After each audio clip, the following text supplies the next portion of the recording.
Hello, everybody. My name is Christine, and I am back again. I took a few days off because I had a lot of um, things I needed to look up and make sure that I got right before I spoke to you. Last time I left off talking about, we were in Article 1, Section 8, and there was a lot to do about what the state legislature does, not the state, the U.S. legislature, the Senate and the House. And we were talking about how the House of Representatives was made up depending upon the number of people in each state. And I had mentioned two states only had one. In reality, there are seven states that have only one.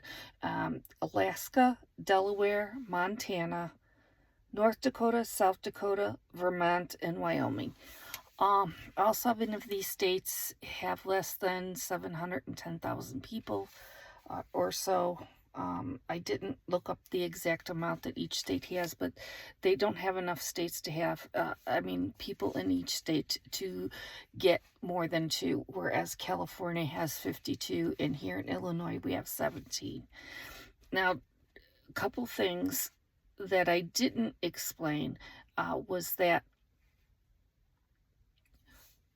when California has 52, which means that they have 52 little islands that they made up, and in each of those islands is a representative with a number 1 to 52, and approximately 710,000 people in each of those little islands. And remember, we talked about how the number is distributed after we have the census, and every 10 years after the census, the maps are redrawn, which takes a year or two, and then it's that way for another 10 years until the next census. But what's happened is that there were some states that were going to redraw their maps in the middle of the, like this past year, which is the middle between one census and another census. And usually that's not done. It is not forbidden. You can do it, but it depends how you do it. And what California did when they redrew their maps was they had a referendum where people actually voted on whether or not they wanted to redraw the maps. And because they voted on it, there's passed and went through, and some of the other states where they did the same thing, it has been reneged. It's a little complicated, and you have to look up more about it if you want to know more about it, but I was just trying to give you how it is usually done as to separating everybody so that everybody gets a chance to vote. Vote for the representative in their representative state, and how it is the people who constructed the Constitution wanted to make it as available to everybody as possible so that everybody was represented. That's why they're the House of Representatives. Now, the other thing that I forgot to mention about this was the fact that what happens when the lines move. And sometimes when those lines move, the representative who lives in that area no longer lives in that area anymore. So say they are representing the 10th district and the line moves, and now the part of the 10th district that he was living in is now the 3rd district. A big bulk of the rest of the 10th district might still be the 10th district, but where their actual house is may have moved. So then the representative cannot run under the 10th district if they are now in the 3rd district. So now they have three choices. They can move again to where the new 10th district is in that area. That's very difficult for families to do, just move, because the lines move, they move every 10 years. But for some people that, you know, that might be what they decide to do. A second thing they can do is they can run in a third district.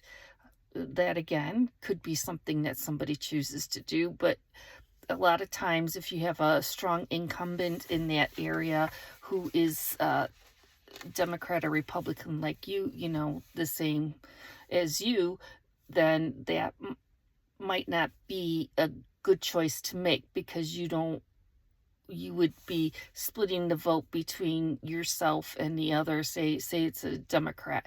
You would be splitting the vote between you and the other Democrat, and then the Republican might win. So the third thing that they could do is they could retire from public office and just go back to what their regular job was before that. Most likely a lawyer, because a lot of people who run for Congress tend to be lawyers.